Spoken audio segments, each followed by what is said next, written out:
Georgina Lawn. I'm a porcelain sculptor and I'm here with 30 Day Gallery to speak with Vince Hemingson about his work. Vince, since your portfolio is full of so many different kinds of projects, today I'd just like to focus on your fine art photography series, The Nude in the Landscape. The piece we're looking at today is titled Dreams, Memories, and Other Illusions.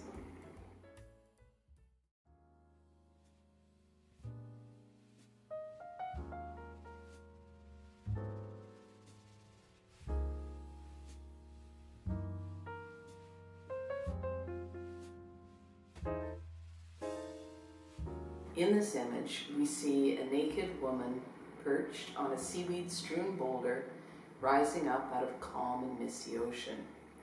She's got her knees tucked up to her chest and she's turned away from us, looking at the soft line of the horizon. There's a subtle sense of drifting that's conveyed with the diagonal placement of the boulders that adds to the dreamy quality of this image. Vince, in many of the photographs in this series, I've noticed that there's a look on your models' faces that I would describe as self-contained or inner-focused, rather than looking out directly at the viewer.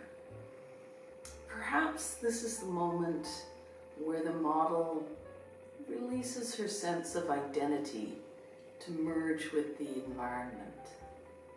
At any rate, since you seem to have constructed all your formal elements with a lot of care and a keen eye for detail, I can only assume that this is intentional on your part.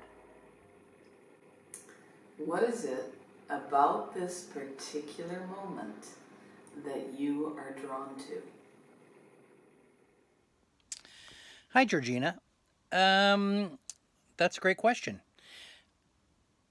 Part of my design concept for the nude in the landscape was that I didn't want my subjects to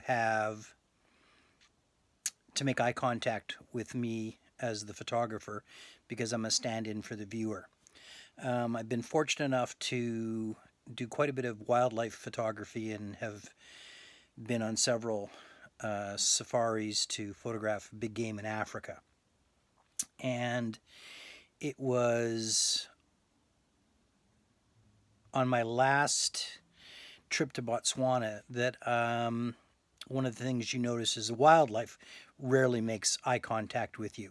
And I thought it would be so interesting to shoot nudes and capture wild women in the landscape and to photograph them as if they were unaware of my presence, which kind of makes the images a little bit voyeuristic, but it also catches your subject